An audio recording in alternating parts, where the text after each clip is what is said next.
Alright, so what I'm going to demonstrate here is how to tie in a feather tip delta wing, and some people refer to it as a V wing just because it forms the shape of a V.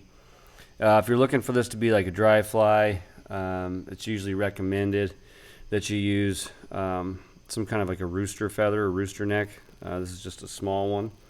I think I picked this up for, I don't know, $6 or something. It was fairly cheap. So when you're doing these style of wings, you need to do the back end of your body first, and then you're going to select a pair of feathers that are about the same, and you're going to decide how far back you want them to go past the bend. Usually they go maybe just past the bend, something about like that.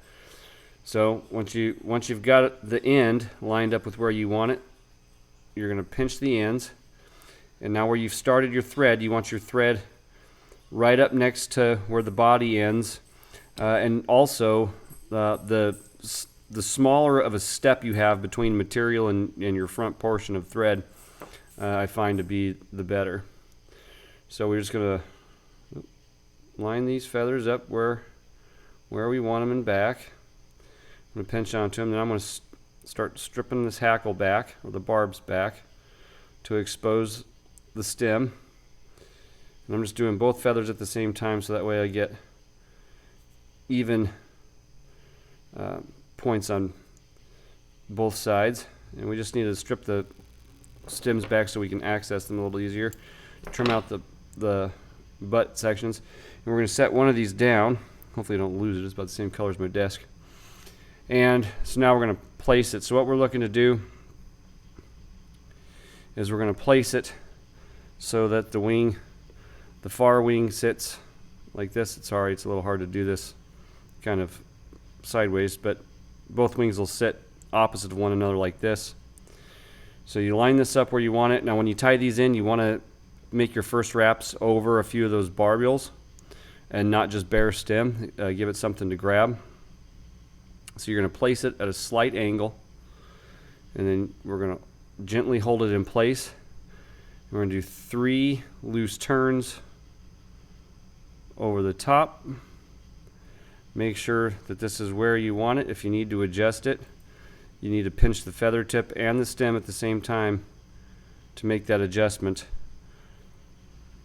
And that'll work. And I'm just going to gently pull it forward, trying to capture some of those barbs again. Now as we come forward, we'll put in 2 or 3 more tight turns. And you want to have a thread base underneath here when you start. I should have said that. That way your stem is laying on top of thread and not bare shank. If it's on bare shank, it's going to be more likely to roll around. And then we're just going to take our thread back to where we started. You're going to be careful because it will move that other feather, or the feather you just placed, I should say. Now we're just going to do number 2. And just again, it slid on me.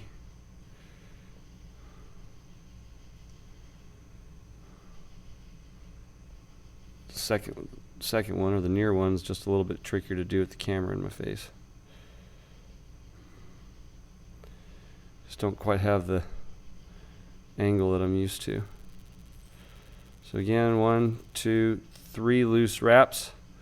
You gotta be kind of careful because they will slide and move, but at the end of the day, we're looking for something about like this. This one's just a touch long, so I'm just going to pinch the tip, grab the stem, gently pull, very little, just to even those wings up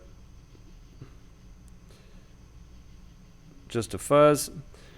You typically find these wings on like craneflies, spent caddis, midges, mosquitoes, things of that ants, things of that nature. And now I'm going to come forward with some tight turns. Trim out the stem, finish tying it in, and now I can go back to the back where we started, and I can finish building the front end of the fly. If you have a few of these little guys that are sticking out, it's really no big deal. You can leave them, or you can just come in and trim, groom them out if you need to. So that's it. That's the traditional way of tying a feather tip delta wing, or what some call a V wing. So anyway, if you're in the market to tie a fly that requires those wings, I hope it helped. If you liked the video, I always appreciate a thumbs up. Like it, subscribe, and share. And as always, everybody, happy tying. Take care, and we'll see you next time.